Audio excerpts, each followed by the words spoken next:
بسم اللہ الرحمن الرحیم۔ آج ہم بات کریں گے ارکان اسلام کی۔ نماز، اس پہ آلریڈی بات ہو چکی ہے۔ بات کریں گے روزہ کی، اس کے بعد بات کریں گے زکوٰۃ کی، اس کے بعد بات کریں گے حج کی، ٹھیک ہے، اور اس کے بعد پھر ہر ایک کی اہمیت پہ بات کریں گے انشاءاللہ تعالی۔ دیکھتے ہیں کہ نماز کے بعد روزے کے بارے میں ہمیں اللہ تبارک و تعالیٰ کی طرف سے کیا حکم ہے، کیا احکامات ہیں۔ بھائی اور دوستو، بہن اور بزرگوں، اور خاص پیارے پیارے بچوں، السلام علیکم ورحمۃ اللہ وبرکاتہ۔ روزہ ارکان اسلام میں سے ایک اہم رکن ہے۔ جی بچوں، سمجھ میں آیا کہ روزہ کیا ہے؟ ارکان اسلام میں سے ایک اہم رکن ہے۔ اسلام سے پہلے دیگر امتوں پر بھی روزے فرض تھے۔ ارشاد باری تعالیٰ ہے، یا ایھا الذین آمنوا کتب علیکم الصیام کما کتب علی الذین من قبلکم لعلکم تتقون۔ یہ سورہ بقرہ کی آیت نمبر 183 ہے، جس کا ترجمہ کچھ یہ ہے کہ تم پر روزے فرض کیے گئے ہیں جیسا کہ تم سے پہلے لوگوں پر روزے فرض کیے گئے تھے تاکہ تم پرہیزگار بنو۔ جی بچوں، سمجھ میں آیا کہ روزے کیوں فرض کیے گئے ہیں، اور یہ صرف ہم پہ فرض نہیں ہوئے بلکہ اس سے پہلے جتنی بھی امتیں آئی ہیں ان پر بھی یہ روزے فرض کیے گئے تھے۔ اور یہ روزے کیوں فرض کیے گئے تھے، ان کے رکھنے کا مقصد کیا تھا؟ اس کا ایک ہی مقصد ہے کہ ہم اللہ کے قریب ہو جائیں اور اللہ کے نیک بندے بن جائیں، پرہیزگار بن جائیں۔ ٹھیک بیٹا، سمجھ میں آ گیا؟ یہ روزے کیوں فرض کیے گئے تھے؟ تاکہ ہم لوگ پرہیزگار بن سکیں۔ پرہیزگار کسے کہتے ہیں؟ جو اللہ کا نیک بندہ ہو، جو اللہ تعالیٰ کے احکامات جو قرآن مجید میں ہیں اور جن کو عملی شکل نبی کریم صلی اللہ علیہ وآلہ وسلم نے دی ہے، اسے پرہیزگار کہتے ہیں۔ کہ ان پہ اگر عمل کر لیں گے تو جو انسان ایسا کر لے گا وہ پرہیزگار ہو جائے گا۔ جس کے ہاتھ سے دوسرے مسلمان یا دوسرے انسان محفوظ رہیں گے، جس کی زبان سے محفوظ رہیں گے اور ان کے وہ ہر مشکل وقت میں کام آئے گا، وہی پرہیزگار ہے۔ ٹھیک ہے بیٹا، آگے بڑھتے ہیں کہ سال میں ایک مہینے کے روزے فرض کیے گئے ہیں، اور روزے کا مقصد صرف یہ نہیں ہے کہ صبح کھانا کھا لیا اور شام کو کھانا پھر کھا لیا، دن بھر بھوکا رہ لیا۔ صرف اس کا مقصد یہ نہیں ہے بلکہ انسان کو پرہیزگار بنانا بیان کیا گیا ہے۔ قرآن و حدیث کی روشنی میں کیا ہے کہ انسان کو پرہیزگار بنانا بیان کیا گیا ہے، لیکن افسوس سے کہنا پڑ رہا ہے کہ اس میں بھی شامل ہوں کہ ہم میں سے اکثر اس بات پر دھیان ہی نہیں دیتے۔ کیا بیٹا؟ کہ ہم اس کو ترجیحات میں شامل ہی نہیں کرتے اور اس کو سمجھنے کی کوشش نہیں کرتے کہ آیا ہم حلال کمائی سے سیر و افطار کر رہے ہیں یا ہمارا کاروبار حرام کا ہے اور ہم سیر و افطار کر رہے ہیں۔ تو بیٹا، اگر ہم ان چیزوں کا خیال رکھیں گے تو ہم انشاءاللہ تعالیٰ جو ہے وہ پرہیزگار بنیں گے۔ ٹھیک ہو گیا بیٹا؟ مقصد کیا ہے کہ ہماری اکثریت بجلی چوری کرتی ہے اور اس بجلی کی روشنی میں قرآن پاک کی تلاوت کی جاتی ہے، اسی بجلی سے پانی کو موٹر چلاتے ہیں اور وضو و غسل کرتے ہیں۔ ان تمام کاموں کے باوجود ہم پرہیزگاری کے طلبگار ہیں۔ بیٹا یہ بتاؤ کہ ایسا ممکن ہے کہ اللہ یہ کہیں کہ بھئی چوری بھی نہیں کرنی ہے، اللہ یہ کہیں کہ بھئی حرام کمائی بھی نہیں کرنی ہے، ڈاکہ بھی نہیں ڈالنا ہے، کہیں کم چوری بھی نہیں کرنی ہے، اور آپ نے میری عبادات کو بھی بجا لانا ہے، تو پھر تو آپ میرے پرہیزگار بندے ہوئے۔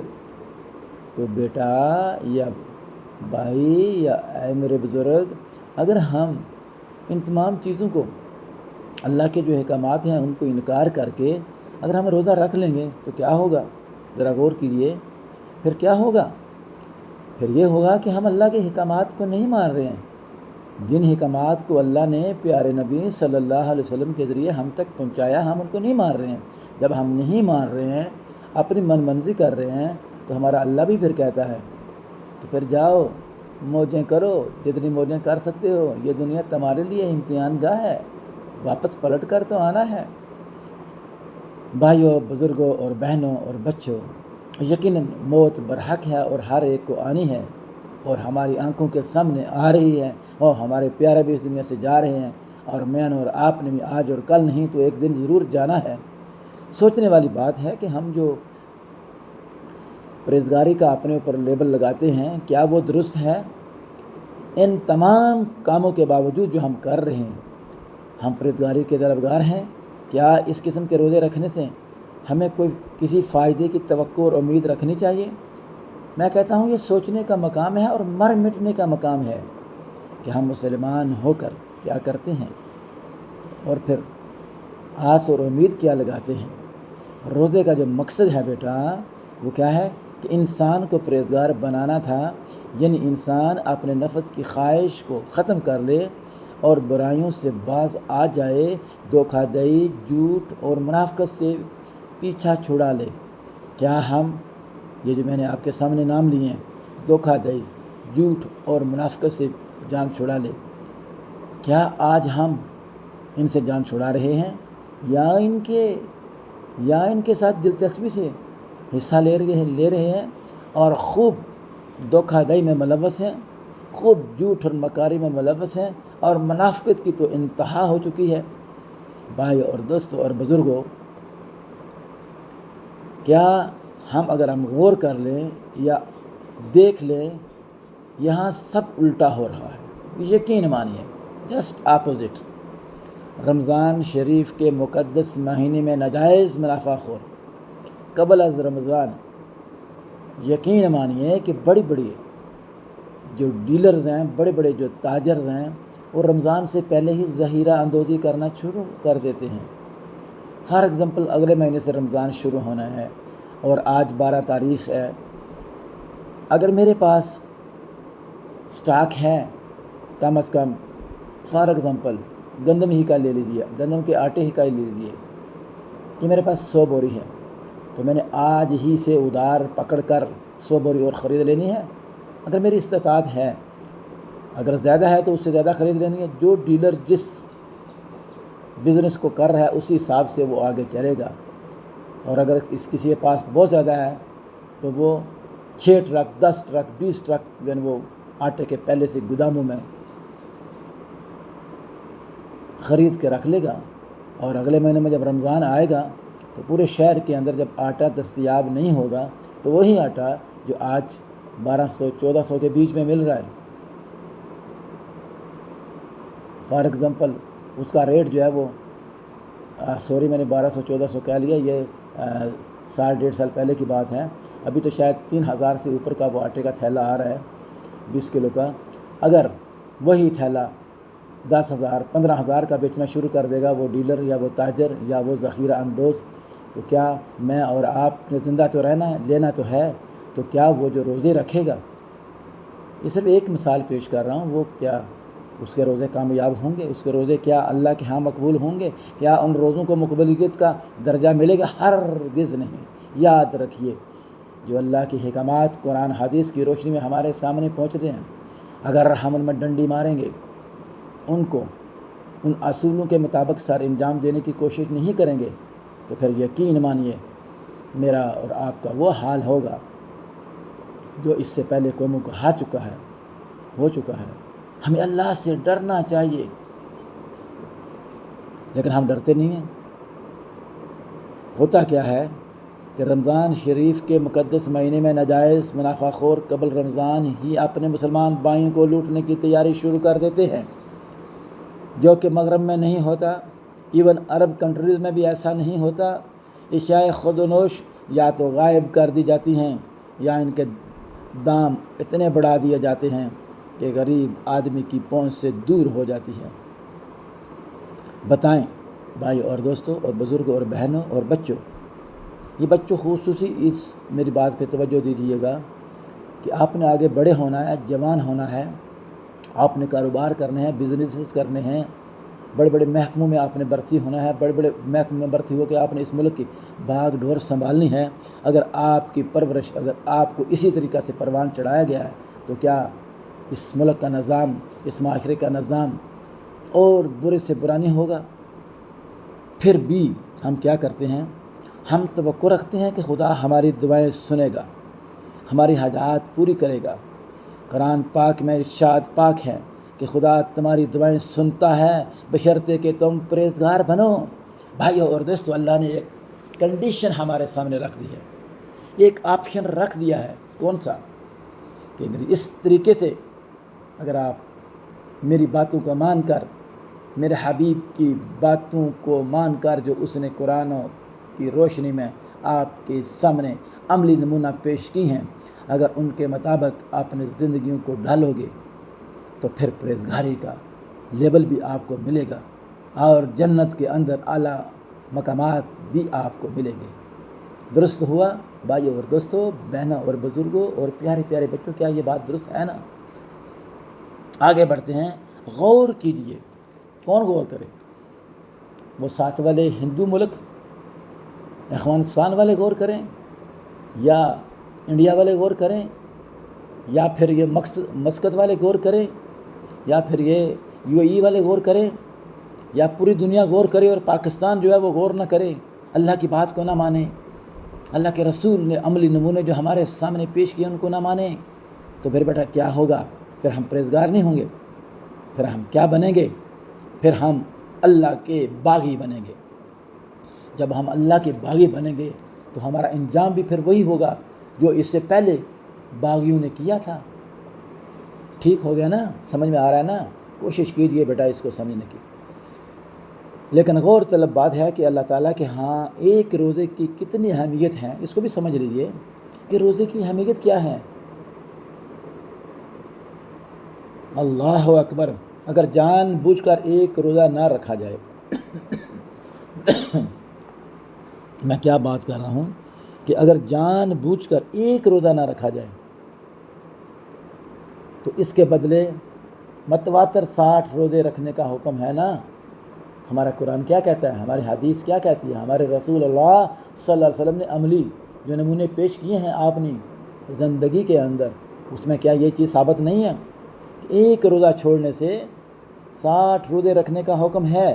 لیکن پھر بھی کیا ہوا کہ صد افسوس کے ساتھ ہمیں کہنا پڑتا ہے کہ ہم میں سے اکثر لوگ نہ تو خود روزہ رکھتے ہیں اور نہ ہی روزہ داروں کا احترام کرتے ہیں۔ جیسے ہی میں نے پہلے نماز کے سلسلے میں آپ کے سامنے بات رکھی کہ نماز کا 700 دفعہ اللہ تبارک و تعالیٰ نے قرآن مجید کے اندر ذکر فرمایا، کیا ہم نے ان 700 بار کے الفاظ کو غور کیا کہ اللہ تعالیٰ کس انداز میں ہمیں نماز کی ترغیب دے رہے ہیں، جو کہ ایک پہلا اسلام کا رکن تھا، ستون تھا ایک عمارت کا۔ دیکھیں کوئی بھی عمارت بغیر ستونوں کے قائم نہیں ہو سکتی ہے۔ اگر آج آپ دیکھ لیجیے، بچے نہیں ہیں، بڑے تو خیر ماشاءاللہ ان چیزوں سے واقف ہیں، ہماری بہنیں بھی شاید واقف ہیں، کیونکہ میڈیا بہت تیزی سے ترقی کر رہا ہے۔ یعنی کہ آپ یہ کہہ لیجئے کہ پوری دنیا کو ہمارے ایک واٹس ایپ، ایک موبائل کی اپلیکیشن کے اندر ضم کر دیا گیا ہے۔ جب آپ چاہیں گوگل میں سرچ کریں، آپ کو سعودی عرب کے حالات کا پتہ چل جائے گا، آپ کو جاپنیز کے حالات کا پتہ چل جائے گا، آپ کو چائنیز کے حالات کا پتہ چل جائے گا، آپ کو امریکن کے حالات کا پتہ چل جائے گا۔ آپ کو سرچ کرنے کی ضرورت نہیں ہے، لمحہ بہ لمحہ نیوز چینلز سبھی چیزیں ہم کو بتا رہے ہوتے ہیں۔ پھر بھی ہم یہ کہیں کہ ہمیں پتہ نہیں ہے، کیسے پتہ نہیں ہے؟ ہر چیز کا ہمیں علم ہے، لیکن ہم کیا ہیں کہ ہم خدا کے باغی ہیں۔ سچی بات کرتا ہوں، میں بھی باغی ہوں، یہ میں نہیں کہتا کہ میں پرہیزگار ہوں، میں بھی باغی ہوں، آپ بھی باغی ہیں۔ خدا سے ڈریے، اور میں پیرنٹس کو تو ضرور یہ میسج دوں گا کہ خدا کے بندو اللہ سے ڈرو، اپنے آپ کو پلٹ لو، اپنی زندگیوں کو واپس لے آؤ جس کی طرف حق کا انعامدار حضرت محمد مصطفیٰ صلی اللہ علیہ وسلم نے ہمیں حکم دیا ہے۔ یقیناً شاید کہ معافی کی گنجائش نکل آئے گی آسمانوں پر، نہیں تو پھر وہی حال ہوں گے جن کا ذکر ہم پڑھتے آ رہے ہیں۔ میں افسوس سے کہتا ہوں کہ اکثریت نہ تو خود روزے رکھتی ہے اور نہ ہی روزہ داروں کا احترام کرتی ہے۔ دیکھیے ایک بھرا ہوا بازار ہے، وہاں ریسٹورینٹ اگر کھلے ہوئے ہیں اور ایک روزہ دار وہاں سے گزر رہا ہے یا وہاں پہ وہ کچھ خریدنے کے لیے گیا ہے خورد و نوش، تو اگر اس کے سامنے کھایا پیا جا رہا ہے تو اس پہ کیا گزرے گی؟ یعنی کھلم کھلا قانون کی تو یہاں پہ کوئی اہمیت نہیں ہے، لیکن یہ ملک تو کلمہ طیبہ کے نام پہ حاصل کیا گیا تھا نا بچوں۔ بتاؤ بڑو، بتاؤ میرے بھائیوں، کیا یہ درست نہیں ہے کہ ہمارے بڑوں نے اس ملک کو کلمہ طیبہ لا الہ الا اللہ محمد رسول اللہ کی بنیاد پر حاصل کیا تھا؟ تو کیا اس ملک کے اندر آج جو کچھ ہو رہا ہے کیا وہ واقعی اس لا الہ الا اللہ محمد رسول اللہ کے تقاضوں کو پورا کرتا ہے؟ ہرگز نہیں۔ جب میں نہیں مانتا ایک کم علم ہو کر، تو پڑھے لکھے علماء کیسے اس کو تسلیم کر لیتے ہیں؟ کبھی نہیں تسلیم کریں گے۔ حالانکہ دیکھا گیا ہے کہ چند غیر مسلم لوگ بھی دوران رمضان مسلمانوں کے تقدس کا احترام کرتے ہیں۔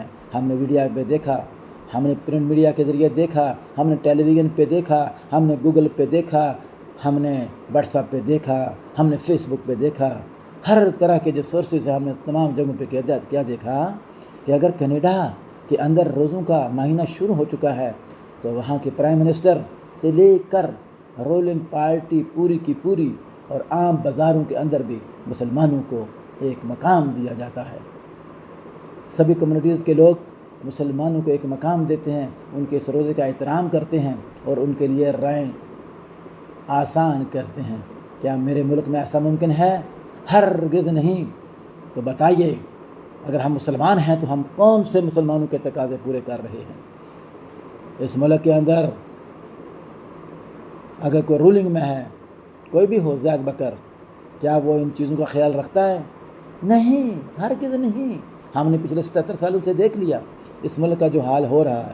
کیا یہاں پہ نمازوں کا احترام ہوتا ہے؟ کیا یہاں نمازوں کے لیے باقاعدہ کلاسز ہوتی ہیں، بچوں کو بتایا جاتا ہے، بڑوں کو بتایا جاتا ہے؟ کچھ بھی نہیں ہے۔ بس مساجد بنانے پہ زور ہوتا ہے، اپنا نام کے ساتھ لیبل لگانے کا زور ہوتا ہے کہ یہ مسجد فلاں نے بنا دی، یہ قبرستان فلاں نے خرید کے جگہ قبرستان کے لیے وقف کر دی، یہ عیدگاہ کے لیے فلاں نے اپنی زمین دے دی۔ وہ بھائیوں اور دوستوں، بہنوں اور بزرگوں، یہ سب کچھ کرنے سے آپ پرہیزگار نہیں بن جائیں گے۔ پرہیزگار آپ تب بنیں گے کہ اگر آپ نے مساجد بنانے میں حصہ لیا اور کوئی مسجد آپ کے نام سے بن گئی، تو بھائیوں اور دوستوں، بہنوں اور بزرگوں، پھر انہیں چاہیے جنہوں نے یہ اتنا پیسہ لگایا ہے کہ وہاں سے ریلیٹڈ، اس جگہ سے ریلیٹڈ، اس جگہ کے قریب ترین جتنے بھی لوگ ہیں ان کے ایک ایک گھر جائیں، وفد کی شکل میں جائیں، انہیں بتائیں کہ یہ میں نے پیسہ لگایا ہے اللہ کی راہ میں، اور یہ میں نے عبادت گاہ بنائی ہے اللہ کی راہ میں، اور اس میں آپ نمازوں کا اہتمام کریں۔ کیا دیکھتا ہوں، کہیں مسجد کے اندر 300 سے 500 لوگوں کے نماز پڑھنے کی گنجائش موجود ہے، لیکن صبح کی نماز میں 5 یا 6 لوگ، عشاء کی نماز میں 15 سے 20 لوگ، اسی طرح ظہر کی نماز میں 25 سے 30 لوگ، مغرب میں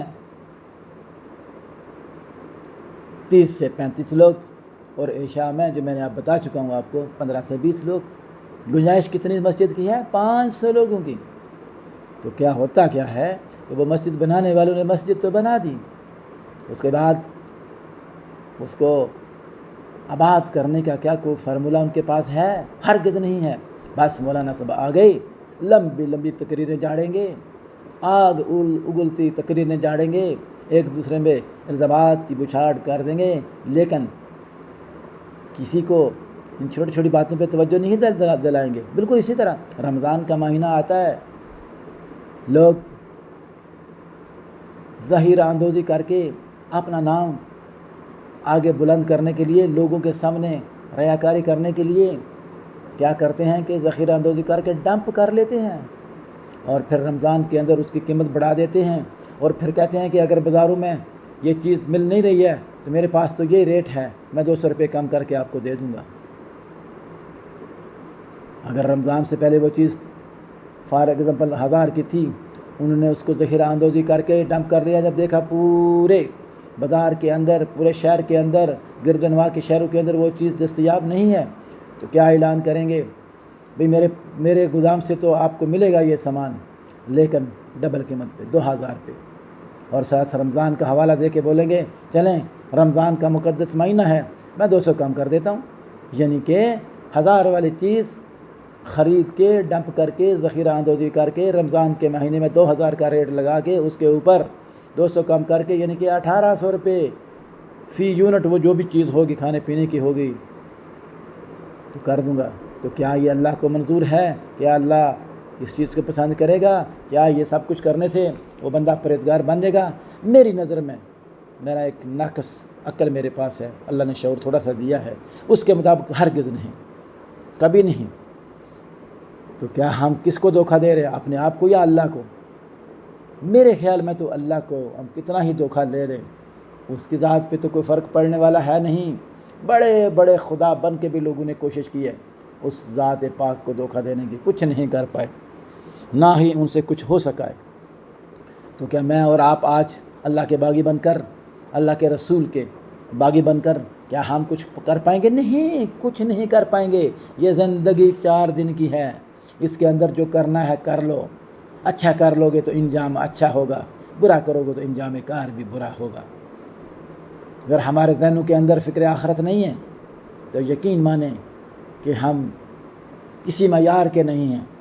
ہمیں جب شعور ملتا ہے تو ہمیں چاہیے کہ ہمیں اس وقت کا بھی ہمارے ذہنوں میں ہونا چاہیے کہ یہ دنیا 4 دن کی ہے، کوئی 1 سال کے اندر فوت ہو رہا ہے، کوئی 10 سال کے بعد فوت ہو جاتا ہے، کوئی 50 سال کو پورا کر لیتا ہے، کوئی 90 سال تک پہنچ جاتا ہے، حتیٰ کہ کوئی 96 97 100 سینچری پوری کر لیتا ہے، لیکن اس کی آنکھوں کے سامنے اس کی آل و اولاد موت کا مزہ چکھ چکی ہوتی ہے۔ کہیں اس کا پوتا فوت ہو چکا ہوتا ہے، کہیں اس کا بھائی فوت ہو چکا ہوتا ہے، کہیں اس کی بہن فوت ہو چکی ہوتی ہے، کہیں اس کی بیوی فوت ہو چکی ہوتی ہے، تو وہ اپنی عمر کے لحاظ سے وہ سینچری بنا لیتا ہے۔ کیا اس نے کوئی ریکارڈ قائم کر لیا؟ بھئی یہ دنیا کا ریکارڈ تو اس نے قائم کر لیا، بھئی 100 سال زندہ رہا، لیکن اس نے کیا کیا؟ سوچنے والی تو یہ بات ہے۔ کیا اس نے نبی علیہ السلام کے طریقوں پہ عمل کیا؟ ہرگز نہیں، اس نے تو کچھ بھی نہیں کیا۔ تو پھر ہمیں اللہ سے ڈرنا چاہیے یا نہیں ڈرنا چاہیے؟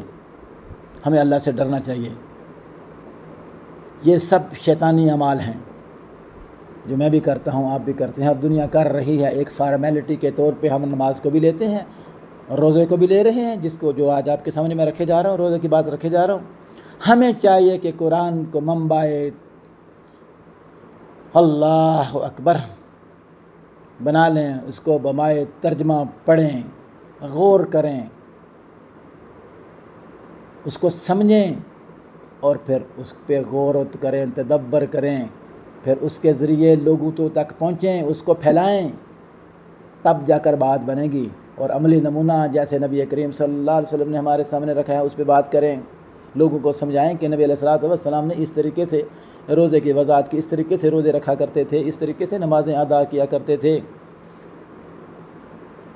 تو میرے پیارے بزرگوں، میری پیاری بہنوں، میرے پیارے بھائیوں اور دوستوں اور پیارے پیارے بچوں، بات تب بنے گی اگر ہم قرآن کو سائڈ پہ رکھ لیں گے، ایک کونے پہ جو ہے نا وہ وہاں پہ رکھ لیں گے، گھر کے کونے پہ، اور اس کو پڑھنے کے لیے ایک قیمتی ریل جس کو کہتے ہیں، جس پہ رکھ کے قرآن کو پڑھا جاتا ہے، وہ بھی بنوا لیں گے، اور رکھنے کے لیے ایک بہترین سا باکس بھی لکڑی کا بنوا لیں گے، اور وہ بھی کس کا؟ ایکچول ٹالی کی لکڑی کا قیمتی بنوا لیں گے، اور اس پہ غلاف بھی چڑھا لیں گے، اور اپنی بیٹیوں کو جب رخصت کریں گے، بہنوں کو رخصت کریں گے، ان کے سروں کے نیچے سے، ان کے سروں پہ وہ قرآن رکھ کے نیچے سے گزار بھی دیں گے، اور گھر میں کونے پہ رکھ لیں گے۔ رمضان آئے گا تو اس کو کھولیں گے، دیکھیں گے اس کے اوپر تو ڈسٹ اور دھوڑ سے اس کا بیڑا غرق ہوا ہوا ہے، اللہ معاف کرے۔ تو پھر کیا کریں گے؟ اس کا وہ لحاف جو ہے اس کا کپڑا تبدیل کر دیں گے۔ کیا ایسا ممکن ہے کہ سال ہی سال اس کو کھولا جائے گا، پڑھا جائے گا؟ ہرگز نہیں۔ یہ تو وہ قرآن تھا جس کو ہمیں روزانہ پڑھنے کا حکم تھا، لیکن ہم نے اس کے ساتھ کیا سلوک کیا؟ کوئی ہمارے گھر میں بیمار ہو گیا، خود بھی اس کو پڑھنا شروع کر دیا، محلے کے لوگوں کو بھی بلا دیا۔ آج کل تو یہ رواج بھی ختم ہوتے جا رہا ہے، آج کل تو سیدھا مدرسے والوں کو جو ہے نا وہ پیسہ ڈونیٹ کر دو، ہاں بھائی فلاں مدرسے میں جو جیسے جیسے لوگوں کے پاس سٹیٹس ہے، اوقات ہے، پیسے کا حساب ہے، کوئی کروڑ پتی ہے تو چلے وہ فلاں مدرسے میں 1 لاکھ دے دو، ان کو بولو جی اتنے قرآن پڑھ کے ہمارے بابا یا ہماری ماں کے لیے دعا کرے کہ وہ ٹھیک ہو جائیں، بیمار ہیں۔ پھر کروڑوں کے حساب سے وہ پیسے ان کے علاج پہ بھی لگاتے ہیں۔ اگر اس ملک میں اس کا علاج نہیں ہو رہا تو دوسرے ممالک میں اس کو لے جانے میں کوشش کرتے ہیں کہ وہ کامیاب ہو جائیں۔ لیکن ہوتا کیا ہے کہ زندگی تو اللہ کے پاس ہے۔ اگر آپ اللہ کے نیک بندے بن کر جیتے، اللہ کے ان احکامات کو جو قرآن مجید میں ہمارے لیے وارد ہوئے، جن کی وضاحت نبی کریم صلی اللہ علیہ وسلم نے ہمارے سامنے رکھ دی، تو کیا اگر ہم ان طریقوں پہ عمل کرتے تو کیا ہمیں ڈاکٹروں کو جو ہے وہ چکر لگانے پڑتے؟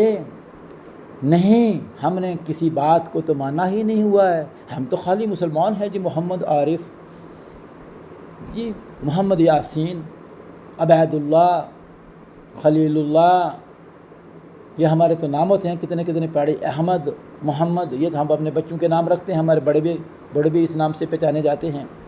تو کیا یہ مسلمان کے نام رکھ لینے سے ہم کامیاب ہو جائیں گے؟ ہرگز نہیں۔ ہم تو کوشش کرتے ہیں کہ یہ جو دنیا کے اندر شیطانی حربے ہیں، یہ جو ایول فورسز ہیں، ہم تو ان کا ساتھ دینے کی کوشش کرتے ہیں، اور ساتھ دے رہے ہیں۔ کب سے دے رہے ہیں؟ ہمارے بڑے دے رہے ہیں، ہم بھی دے رہے ہیں۔ امریکہ ہے، سب کچھ وہی ہے، چائنا ہے، سب کچھ وہی ہے، رشیا، سب کچھ وہی ہے۔ بھائی ان کے تابع ہو تو، ان کی مان کر چلو گے تو ہم زندہ رہیں گے، نہیں تو دنیا کے نقشے سے ہم نکل جائیں گے۔ اور خدا کے بندو، ڈرو اللہ سے۔